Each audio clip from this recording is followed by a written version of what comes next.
পাঁচলা রানীহাটির কাছে কারখানার জন্য জমি দেওয়ার নাম করে কয়েক কোটি টাকা প্রতারণার অভিযোগে হুগলির শ্রীরামপুর থেকে অলোক ভূঁইয়া নামের এক ব্যক্তিকে গ্রেপ্তার করল হাওড়া গ্রামীণ জেলা পুলিশের পাঁচলা থানার পুলিশ।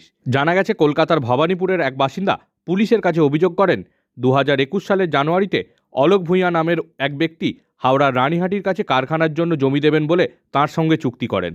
এর জন্য বেশ কয়েক কোটি টাকা নেয় অভিযুক্ত প্রৌঢ়। মাঝে কেটে যায় প্রায় 4 বছর। অভিযোগ, যে চুক্তিতে জমি দেওয়ার কথা ছিল বর্তমানে সেই চুক্তির চেয়ে অনেক গুণ বেশি টাকা তিনি দাবি করেন। অন্যদিকে টাকা ফেরত চাইলেও তা দিচ্ছে না বলে অভিযোগ। নিরুপায় হয়ে গত 31শে জুলাই ওই ব্যক্তি বিষয়টি নিয়ে পাঁচলা থানায় লিখিত অভিযোগ দায়ের করেন। তদন্তে নেমে পুলিশ জানতে পারে অলোকের বাড়ি পাঁচলা থানার অন্তর্গত সুরিখালি এলাকায়। যদিও বেশ কিছুদিন ধরে অলোক গা ঢাকা দিয়েছিল। বুধবার রাতে বিশেষ সূত্রে খবর পেয়ে হুগলির শ্রীরামপুরের একটি বহুতল থেকে বছর 56-র ওই ব্যক্তিকে গ্রেপ্তার করে পাঁচলা থানার পুলিশ। বৃহস্পতিবার ধৃতকে হাওড়া কোর্টে তোলা হলে বিচারক 8 দিনের পুলিশি হেফাজতের নির্দেশ দেন। হাওড়া গ্রামীণ জেলা পুলিশের এক কর্তা জানান, অভিযোগের ভিত্তিতে ওই ব্যক্তিকে গ্রেপ্তার করা হয়েছে। হেফাজতে নিয়ে জিজ্ঞাসাবাদ চলছে। বৃহস্পতিবার অভিযুক্তকে আদালতে নিয়ে যাওয়ার পথে প্রশ্ন করা হলে তিনি কোনো উত্তর দিতে চাননি। কেন আপনাকে ধরলো?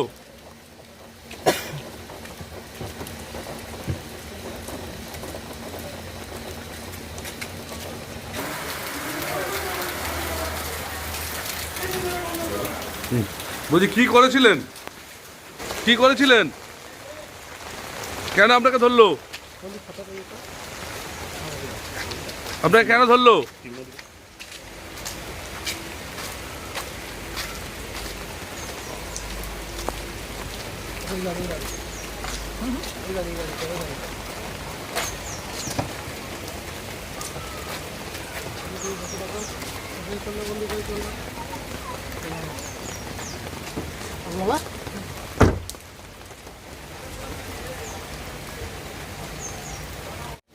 কেন আপনাকে ধরলো?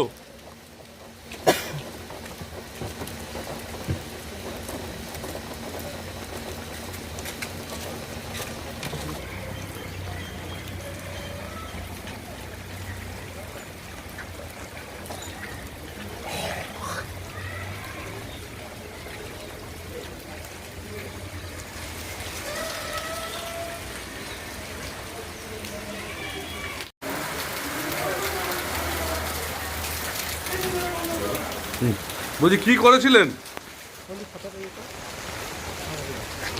আপনাকে কেন ধরলো?